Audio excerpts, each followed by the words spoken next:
അപ്പോൾ പ്രിയപ്പെട്ടവരെ, ഇപ്പോൾ വരുന്ന ഒരു വളരെ പ്രധാനപ്പെട്ട വാർത്ത. മാരാമൺ കൺവെൻഷൻ യുവവേദി പരിപാടിയിൽ നിന്ന് പ്രതിപക്ഷ നേതാവ് വി.ഡി. സതീശനെ ഒഴിവാക്കി. അതിഥിയായി വി.ഡി. സതീശനെ ഉൾപ്പെടുത്തേണ്ട എന്നാണ് തീരുമാനം. യുവജന സഖ്യം കമ്മിറ്റിയിലെ ഒരു വിഭാഗത്തിന്റെ എതിർപ്പിനെ തുടർന്നാണ് നടപടി. ഇടതുപക്ഷ അനുഭാവമുള്ള യുവജന സഖ്യം അംഗങ്ങളാണ് എതിർപ്പ് അറിയിച്ചത്. പ്രവീൺ പുരുഷോത്തമൻ ചേരുന്നു.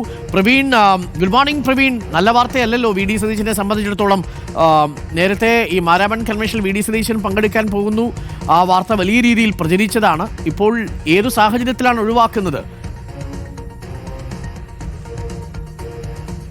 Good morning Arun. ഫെബ്രുവരി 9 മുതൽ 16 വരെയാണ് ചരിത്രപ്രസിദ്ധമായിട്ടുള്ള ഈ മാരാമൺ കൺവെൻഷൻ നടക്കുന്നത്. അതിൽ 15-ാം തീയതിയാണ് യുവജന സഖ്യത്തിന്റെ യുവവേദി എന്ന പരിപാടി നിശ്ചയിച്ചിട്ടുള്ളത്. അത് 3 ദിവസങ്ങളിലായാണ് ഈ യുവവേദി പരിപാടി നടക്കുന്നത്.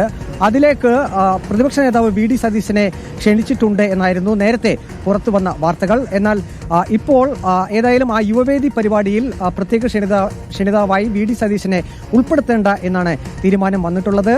ഇപ്പോൾ മാർത്തോമ സഭാധ്യക്ഷൻ ഡോക്ടർ തിയോഡോഷ്യസ് മാർത്തോമ മെത്രാപ്പോലിത്ത അംഗീകരിച്ച ആ പേരുകളിൽ പ്രതിപക്ഷ നേതാവ് വി.ഡി. സതീശന്റെ പേരില്ല. ഇപ്പോൾ പരിഗണനയിലുള്ളത് മറ്റ് 4 പേരുകളാണ്. അതിൽ നിന്ന് 3 പേരുകളായിരിക്കും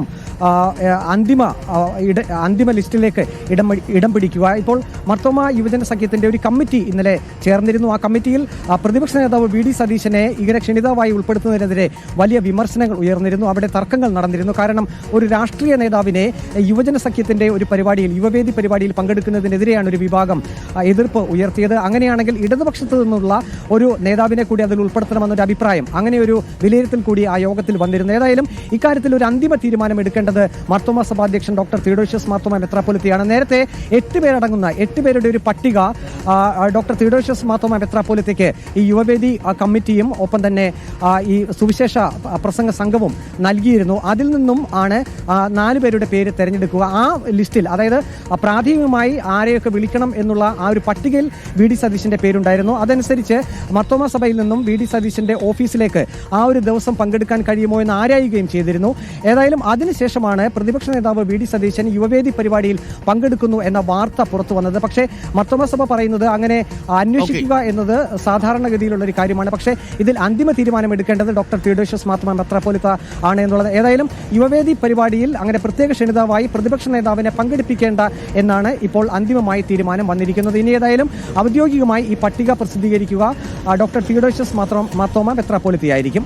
താങ്ക് യു പ്രവീണാണ് വാർത്ത നൽകിയത്. മാരാമൺ കൺവെൻഷനിൽ വി.ഡി. സതീശൻ പ്രസംഗിക്കുന്നു എന്നുള്ളത് വലിയ രാഷ്ട്രീയ വാർത്തയായി വന്നിരുന്നു. തുടർന്ന് നടന്ന കാര്യങ്ങളൊക്കെ പ്രേക്ഷകർക്കറിയാം. വളരെ പെട്ടെന്ന് രമേശ് ചെന്നിത്തല NSSന്റെ പരിപാടിയിൽ പങ്കെടുക്കുന്നു, SNDPയുടെ പരിപാടിയിൽ പങ്കെടുക്കുന്നു, സമസ്തയുടെ വിവിധ പരിപാടികളിൽ പങ്കെടുക്കുന്നു. അങ്ങനെ ഒരു ഭാഗത്ത് രമേശ് ചെന്നിത്തലയും വളരെ സജീവമാകുന്നു, മറുഭാഗത്ത് ക്രിസ്ത്യൻ സഭാവേദികളിൽ പ്രത്യക്ഷപ്പെട്ട് വി.ഡി. സതീശനും തുടർച്ചയായിട്ട് പ്രസംഗങ്ങളൊക്കെ നടത്തുന്നു.